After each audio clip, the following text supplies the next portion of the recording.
Ladies and gentlemen, welcome to the latest episode of the Streamline podcast. I almost said the name of Joey's podcast. That would have been a great start. Yeah. My guest today is JoeySuki. Joey is a DJ, producer, turned artist coach. He also hosts the Artist Coaching podcast and wears many other hats. Joey recently had me on his podcast as a guest, and we had so much fun. We had to do it again. So I said, Joey, please jump on my podcast. And here we are. Joey, firstly, thank you so much for joining me. Thank you, man. Thanks for inviting me. Of course, it's a pleasure. And, could you just sort of, I know I gave you a really quick intro there, but I know there's a lot more to the JoeySuki story than just that. Could you tell us a little bit about how you got into the music industry and what got you from where you began to where you are today? Yeah, sure. I'll try to make it a bit shorter because it's been like 10, 12 years. So I'll try to tell it in a nutshell.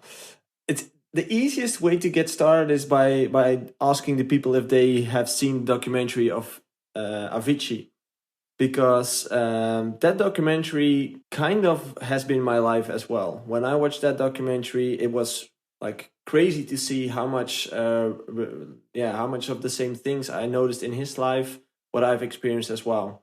I started out as a DJ when I was around 14 years old, I guess. I was playing weddings and private parties and those kind of things, like Sweet 16s all around in the neighborhood here.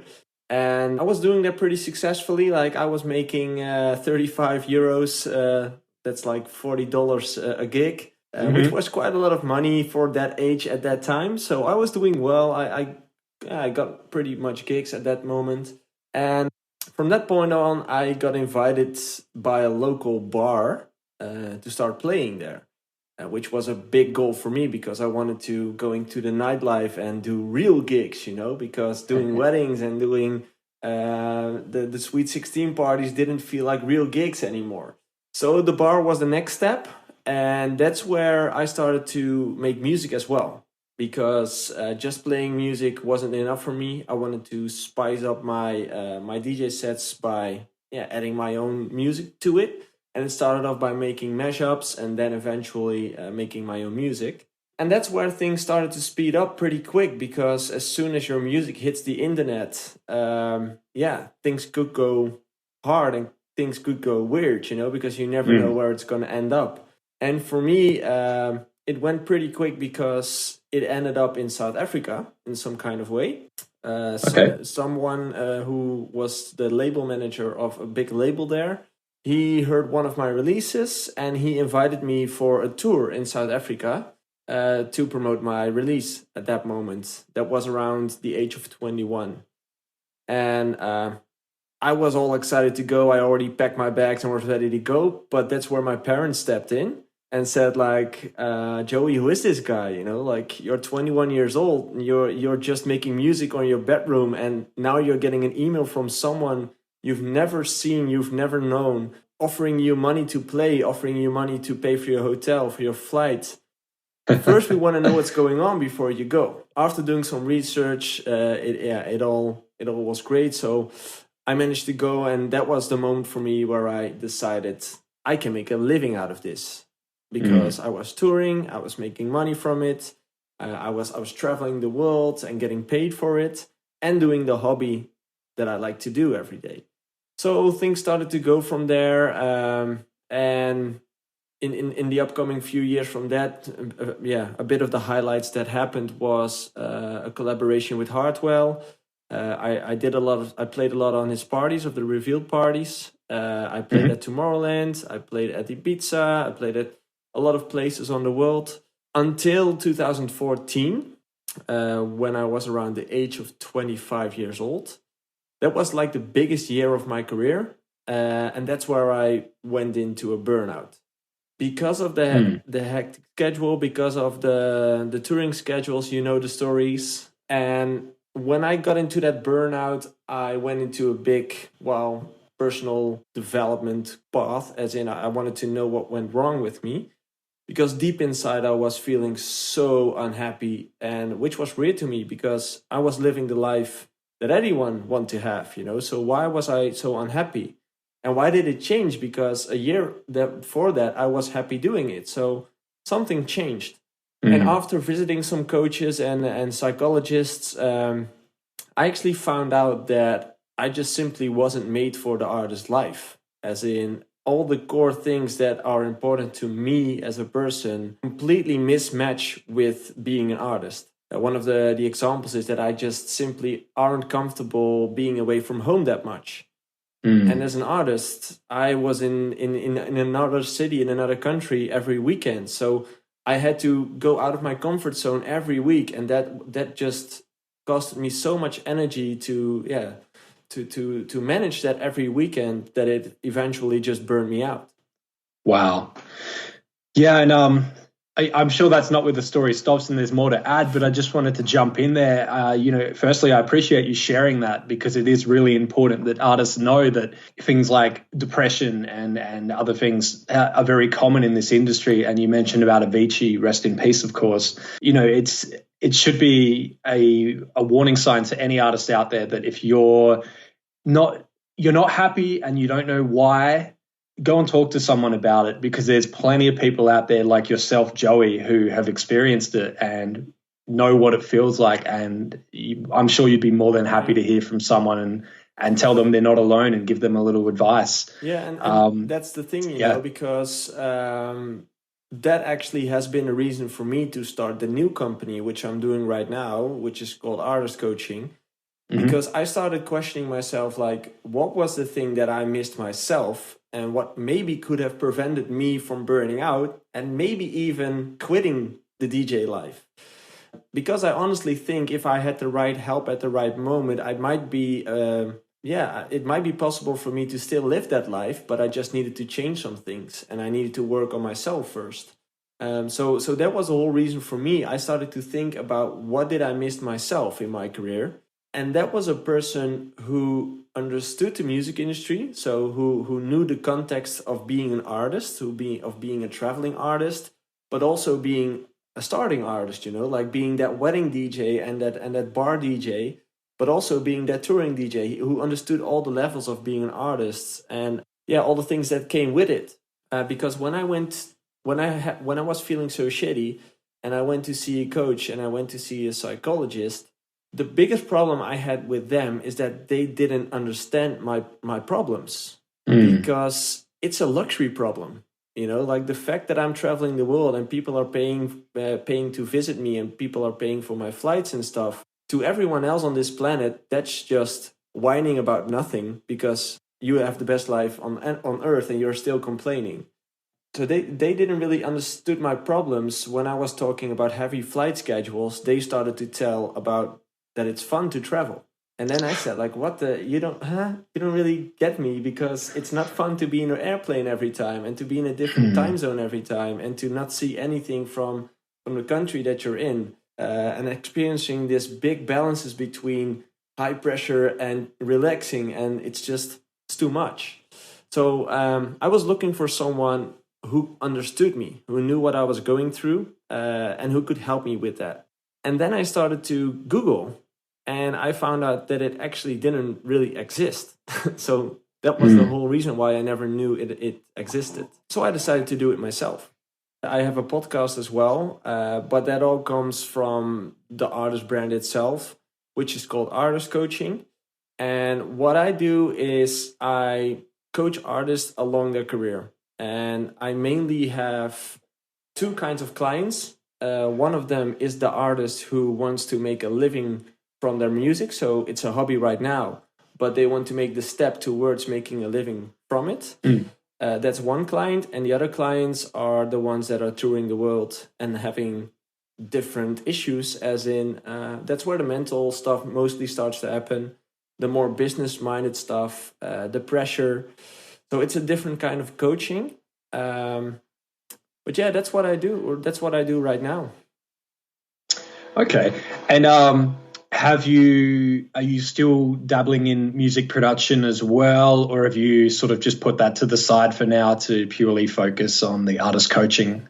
I actually purely focus on artist coaching, because the passion for music, like the burnout is 5 years ago now, and I think the passion for music has been gone 2 years, maybe 3 years. I was completely done with the music industry, and I didn't Hmm. felt like making music anymore. I didn't feel like talking to anyone from the industry anymore. I started unfollowing everyone on all social media platforms because I didn't want to be confronted with it. Um, and now, since about 1 year, that feeling of music production is starting to come back. And right Hmm. now, it's just a hobby again. Like now I'm at the point where it all started to me 10 years ago. It's a hobby again. I actually enjoy making music again because there's no pressure. Like I can do whatever I want because there's no manager who's gonna tell me what to do. There's no label who's gonna tell me whatever I need to change. That's how it all started for me, and that's where I'm at right now. Okay. So it's definitely not a focus point. It's just a hobby. So whenever I have spare time and I feel like making music, I still have a studio, so that's where I go. Okay. And that's great to hear that you're able to get back into creating music, and very cool that you can sort of leave the touring part out of it, and like you said, just release music on your terms when you feel like it. There's no pressure, there's no deadlines, any of that. All of that stress you've removed for yourself, Hmm. because obviously you still enjoy creating, but you enjoy creating in your own time as you choose. So when you do put out music, whenever that is, are you putting it out yourself, or are you releasing it through a label? Or? Well, I'm actually at the point of deciding what to do with the music because right now I have 2 tracks. I finished 2 tracks in the last 6 months. That's how much time I have. So right now I'm deciding what to do with it. But if I'm going to release it, I'm definitely going to do it by myself Mhm. because I really believe that that's the way to go right now, unless you have a big label standing behind you. Mm. So yeah, maybe I'll try sending it to labels first because the connections are still there with the bigger labels. So maybe if they're interested, they can release it, and otherwise I can release it myself. Yeah, that's it. And it's good. It's good to have options. And I know that a lot of people listening are in two minds about, should I sign with a label? Should I go independent? I feel like it's really a case by case basis. There's benefits for both. In your Exactly. case, if you went independent, you get to choose exactly when you release that track. You can choose your own artwork. You can choose if you want remixes on there, things like that.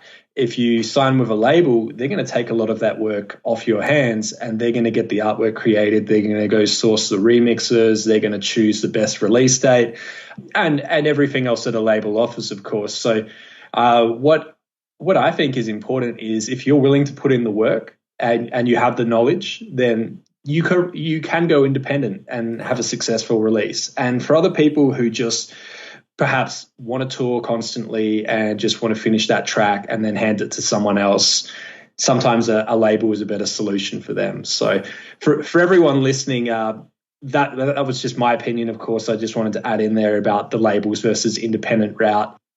Especially with you mentioning how you were so relaxed about whether the track gets signed to a label or whether you just put it out yourself. So Yeah. obviously you can see the benefits in both as Yeah, well. to me, like the only benefit that a label still has right now is when it adds value to your release, as in either they have a bigger promotion plan than you have. So they have the connections with the blogs that you don't know, they have the connections with the playlist creators that you don't know, they have the connections with the influencers you don't know. That could help also, like getting your tracks played by other DJs. If you don't have the connections with those bigger DJs and the label does, you can use that. Like that's valuable. But if the label isn't able to deliver on those things and is only going to distribute your track from A to B, that's not why you need a label, because that's what you have. There's a Yeah. million platforms out there which are doing that for you for just like $10 a year. So if that's the only thing a label is going to do for you, I definitely wouldn't sign there. I would just go independent and do it yourself. But like you Yeah. said, going independent means you're gonna have to do all the work of the label yourself. Yeah, that's it. And artists are getting a lot smarter nowadays. I don't want to say smarter. Artists have always been smart, but there's a lot more information available. There's a lot more tools available now to help you if you're willing to put in the work yourself. So all these data analytics platforms. You can see all your playlist placements. You can see where your songs chart. And then there's distributors, like you mentioned, where for as little as $10 a year, you can put your music out, which is, it's just, we didn't have this 10 years ago. Exactly. And that's what I've been thinking about in the last few months, as in, like, I'm guiding all these up and coming artists and also artists that are at top level right now. And I've been there myself like 5 to 10 years ago on all those stages. And if I had the opportunities that are available right now 10 years ago, I would go crazy. Because at that moment, to me, if I wanted to get my track out there, if I wanted to get my track on, at that time, it was Beatport and Traxsource and those kind of platforms, which were really hot.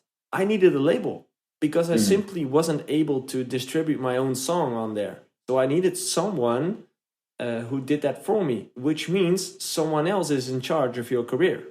Because if that person, that A&R manager doesn't like your music, you're fucked.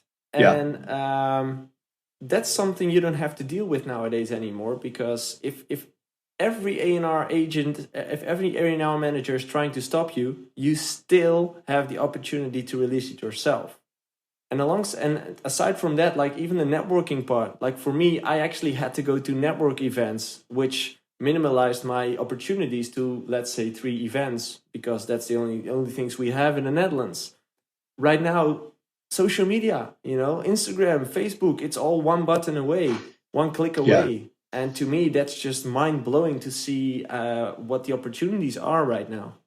That's it. And, with social media, you are in charge of your audience. You have access to that audience. Yeah. You actually know who they are because they discover you. Let's say they find you on Spotify in their Discover Weekly. They go to your profile. They see your Twitter, your Instagram, your Facebook, your Wikipedia, your website, whatever. They follow you.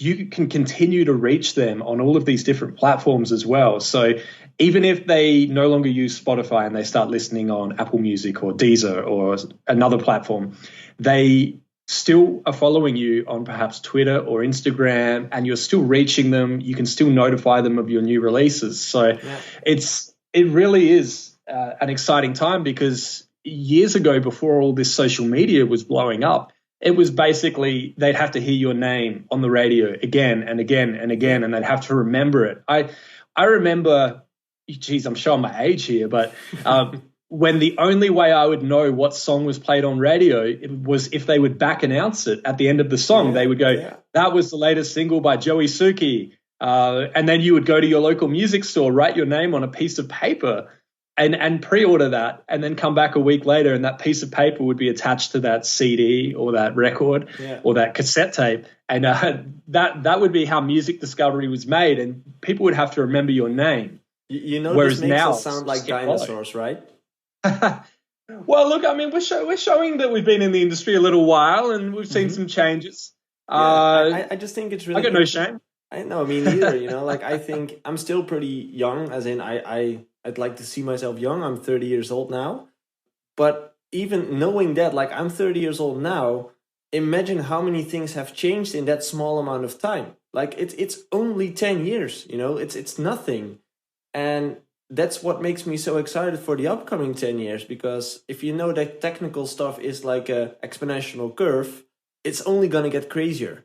And to me, that's exciting to see what's going to happen with like all the voice, like the Amazon Alexas and the Apple, how's that called? The little speaker.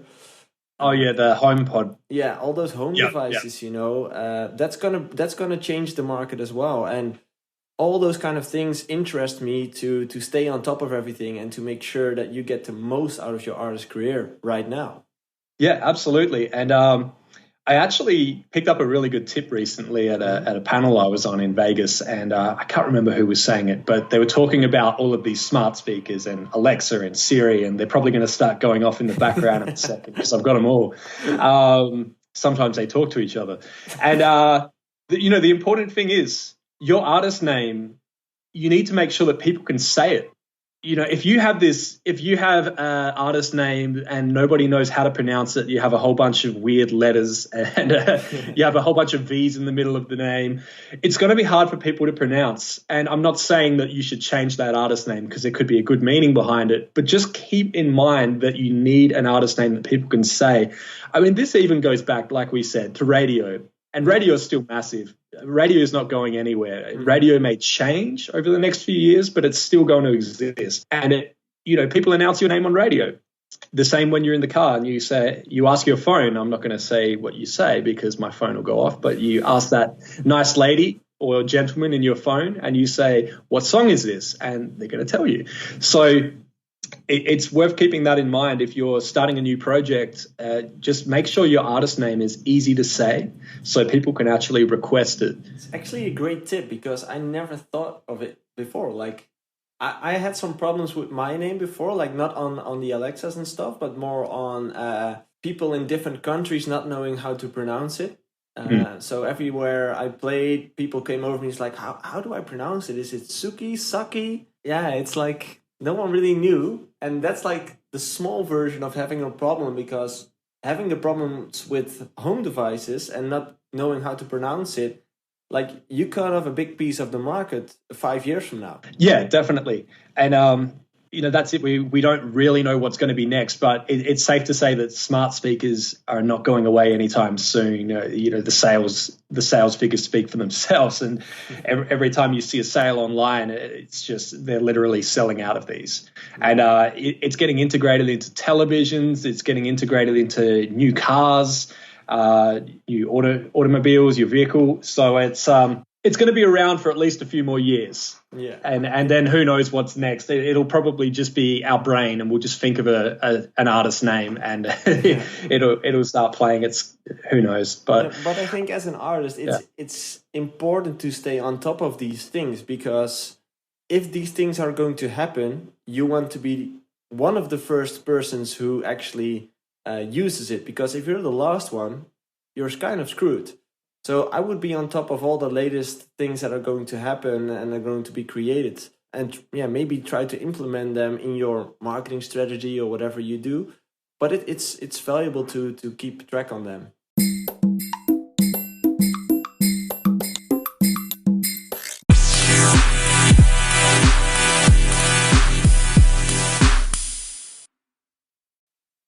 Yeah, absolutely. And I tested this out recently, and we're going to do this right now. And we're going to, if this works for anyone, if you have an Alexa in your house and your Alexa goes off and this works, let us know. Get in touch with us on social media. We'll give you our handles at the end of this. But Alexa, follow the Streamline podcast with Mike Warner.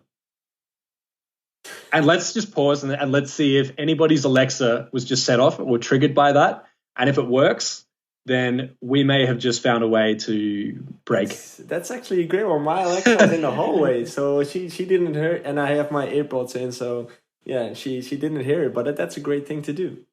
Yeah, so I figured, you know what, let's try it out, because if it's as easy as telling people to say that, how much easier is that than go into Apple Podcasts or go into Spotify, type in Streamline with Mike Warner, hit the follow button, hit the subscribe button. Yeah. If you can just say this phrase to your device, "Hey Google, do this. Alexa, do this. Siri, do this." Yeah. It's making it so much easier for everyone. And with Alexa, they have their short sequences as well. I've totally drawn a blank as to what they're called, but it's the equivalent of short news clips that they'll play for you. It's the briefings, the morning briefings. Briefings. Yeah. That's it. Yeah. So a number of people have already started doing these, and it might be something that you could even find yourself doing soon if you haven't started it already, Joey. And I've looked into it to create like motivational kind of things for artists. So every morning you get a small 1-minute motivational clip from me, which could get you going. Like I used to. I like to listen to podcasts every morning in the car when I drive to the studio, because that gets that puts my brain on, somehow my brain starts to work and starts to think, and starts to become more active when I listen to podcast episodes, and hopefully things like that could work for other DJs as well. Definitely. And how nice is that to start your day with a briefing with your lovely voice for one, but you giving somebody a little bit of motivation, and someone with experience like yourself who's done the touring, who's done the production, who's done those collaborations, who's had records out with labels, who's had all that stress, all that pressure. You've had those times where it hasn't gone right. You've had those times when it's gone great. And to hear from you every morning with just 1 minute could mean so much to someone. Personally, I'd love to see you doing that. And like I said, I've dived into it, but I'm not that big of a computer nerd, so I don't really know how those programs work. So I think I have to find someone who can help me with it, but it's definitely something that's interesting. Yeah, that's it. And, this is not a plug here, but to let people know how I distribute this podcast, I use Anchor. Yeah. And, fantastic. There you go. So Anchor were obviously acquired by Spotify recently, but the interface is still the same as it was before they were acquired. You can still push out to multiple services. There was an option in there recently where you can actually create those, as you mentioned, briefings. So it's basically a short version of your podcast, and then you push that out to Alexa. Through Anchor, you could push out briefings to Amazon Alexa. Yeah, so it would still have to go into an approval process, of course, because they don't just want to accept everything. Mm-hmm. But it was an option in Anchor when I recently checked. So it gives me hope that it's going to become more commonly available, and there's going to be multiple distributors out there where you can simply upload your briefing and they'll push it out to Alexa. And obviously they're helping Amazon because they're filtering out all the stuff that is not appropriate, isn't going to work, is too long form. And it's making it easy for people like yourself who just want to reach their audience every day and give them, 1 minute of your time and a quick tip. Cool. That's great to know. I'll dive into it because that will make life easier for me. I almost feel like there's just so many options in which way to take that. It could even become a subscription type system. If someone's doing an online course, get 5 minutes each morning as part of your morning, and we'll give you some work to do, and then later today check and you do the online portion with video, and the possibilities are really endless. I mean, I've seen people who have personal trainers that are in their Alexa that literally just tell them what their morning workout routine is, and it's mind blowing, man. It's That's what I like, I think that could really help someone. Like I said, to me, that morning podcast gets my brain going. It just starts my brain. And if you know that from yourself, that you need something like that to get going on a quickly pace, that could be really helpful to just say it in Alexa. And every morning you get that briefing. It's just 30 to 60 seconds and it's done. That's it. So, we kind of got a little excited and started talking about technology there, but music and technology go hand in hand. Yeah. What else has got you really excited right now in 2019? What's coming up for you? Is there anything you've got your eye on?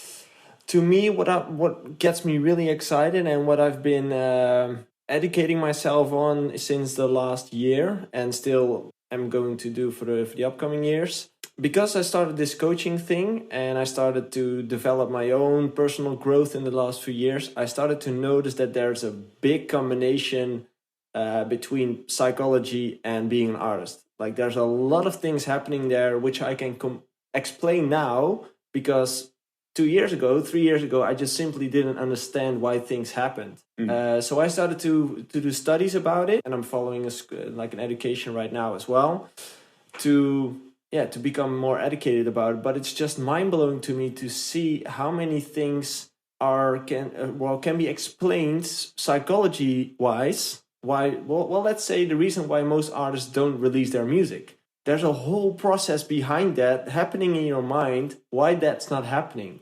And I think that's really interesting to dive into. And that's what I try to do with the coaching as well. Most of the people are coming to me for advice. That's why most of the artists reach out to me. Like, can you help me with this? Can you help me with that? I can give you a quick fix by telling you how it works. But 2 months from now, 3 months from now, you will run into the exact same problem again and again and again. Because a human being is built by patterns. And what I'm trying to focus on as a coach is trying to break those patterns and make you realize what you can change inside yourself to do it better the next time. And that's just really, that's mind blowing to me. I'm just blown away by psychology, how the human brain works, and why an artist does what he does. So yeah, I think there's a lot more to develop in there. I think there will be a lot more services in the future like what I do right now, because right now I think I'm actually the only one doing it. Yeah. So I think there will definitely be other people following me up and doing more stuff on this. And I think there's a lot more to win in that sector. Definitely. And I mean, it is really important because not just mental health, but it starts with that and it leads to everything else. So if mentally you're on point, then you start to take care of yourself physically, and everything else follows as well. And then you may find that your career starts to work a little better because you're able to handle those moments where things aren't going the right way or you're feeling a certain way. And I think it's great that you've opened this up for artists, and it feels like from what I've seen, I can tell that you genuinely care about them, and it's almost like you're a big brother to them, or maybe a little brother for some of them even. But you know what I mean? It's like a little family. They need you, and you're there for them. And like we said before, you've had these experiences, so you can speak on that, and you're in the right position to give that advice. And most importantly, you understand the music industry. Yeah, I think it's awesome what you're doing, man. And I just think there's because your question was what gets me excited. Like that gets me excited to see that there's so much to win in that industry. There's so many, like, I'm not sure if you can call them coaches, but there's so many like educations or courses that you can follow to become a better producer, to become a better DJ. But there's no course about how to become a better mental person, like how to mentally develop yourself as an artist, because you should be mentally healthy before you get into this industry. And the thing that keeps amazing me, and the thing I try to tell people to make them realize what they're doing, is everyone is working on their outside body, like everyone wants to become fit, and we want to eat healthy, and we want to become muscular, but everyone forgets the most important part of the human body, which is the brain. Because if the brain isn't working properly, the rest of your body is useless. So to me, that's just mind-blowing. I think there's so much more to get there. Yeah, absolutely.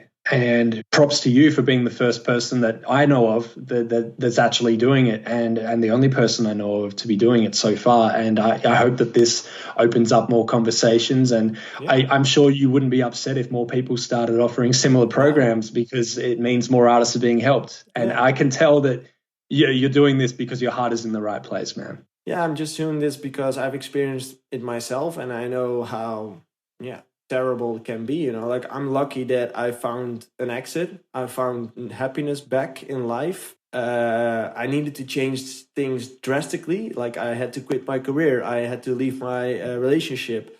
I needed to live back at my parents' place. Like I completely resetted my life to create some space in my head to finally start thinking about what I wanted in life, because I was completely lost myself. And I think that's not where you want to be when you're 25 years old, like just a kid, and you're already that screwed. So I know how it is, and I think it's important for people to seek help when they feel like that. Definitely. And obviously you turned things around for yourself, and you're in a position to do that for others as well. What I want to, I guess, for everyone that's listening, and if anyone wants to check out your program and check out your podcast, can you sort of tell us where they can find that, where they can find you as well? Yeah, sure. I'm really active on social media, and mainly on Facebook, Instagram, and Twitter. So you can always send me a direct message there or a mention, and I will definitely get back to you. But if that doesn't work for you and you prefer to reach out to me through to my website, that's also possible, which is artistcoaching.nl. Yeah, there's a million ways to reach out to me, but I check all of them. So yeah, that's the best way to do it. And just for anyone that's listening and can't see their screen and see the name of this episode, for the spelling of Joey's name, it's Joe. What am I saying? It's Joey, and his last name is Suki, Suki. Yeah.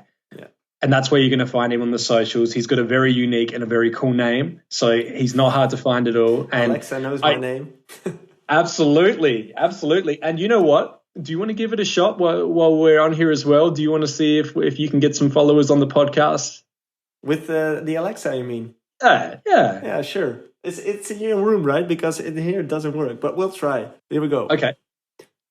Alexa, play music from JoeySuki. Oh, it starts to play.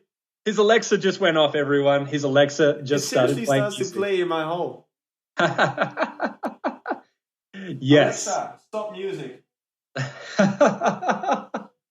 What the fuck? I had the door closed and she heard me. Oh, she hears all, man. She hears all. Crazy. Alexa knows more about me than I know about myself. It's scary. It's still playing. I had stop music. Yeah.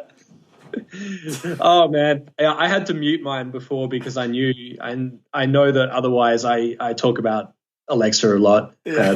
That sounds weird, but I mentioned Alexa a lot Well, in podcasts and live streams. I'm actually curious to hear from people listening if it worked, because right here it started playing. So I'm curious to hear if it worked. That's it. So if your Alexa just went off and probably went off again when I said her name, let us know if she started playing music from JoeySuki or if earlier in the episode she started following the podcast.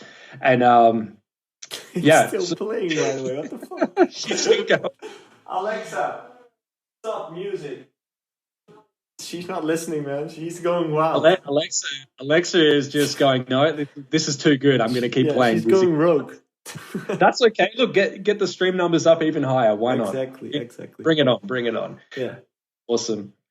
Well, Joey, I want to thank you so much for jumping on my podcast, especially after we only just spoke recently on yours, but it was only right to get you on here, and we had so much more to talk about, and I'm glad we got to touch on what you do and your career as a producer, a DJ, with touring, with what you do now, how you're helping artists both mentally and with outside of that, tips relating to their productions and their own strategies as well. You're definitely a good man to know. And like you said, you're available, Facebook, Twitter, Instagram, hit you in the DMs. That's how we got in touch. And I was surprised how quickly you responded as well. It's great to know that you're accessible and people can reach out to you. And I'd love to see people that are listening, if go and check out Joey's content. Make sure you check out his podcast. Make sure you go to artistcoaching.nl. Yep. Joey, lastly, before we end this, is there any sort of tip or piece of advice that you would like to give to anyone that's listening right now? You can speak directly to them. Yeah. The best tip of advice I can give to any artist out there regarding the level where they are right now, release music, because it all starts with music. Without music, you're not an artist. And if you release a lot of music right now, it's just creating more and more opportunities along the way. So if you have 10 tracks ready to go, get them out there. If you have 2 tracks ready to go, get them out there. That's the main advice I would like to give to everyone right now. Excellent. Well, Joey, thank you very much once again for being on the podcast. I look forward to staying in touch with you, and I look forward to seeing what's next, because I have no doubt that you're just getting warmed up for 2019. Thanks, man. Thanks again for having me. And thanks for being on my podcast as well. Yeah, I like this one. Thanks. Thank you. It's been a pleasure. Cool.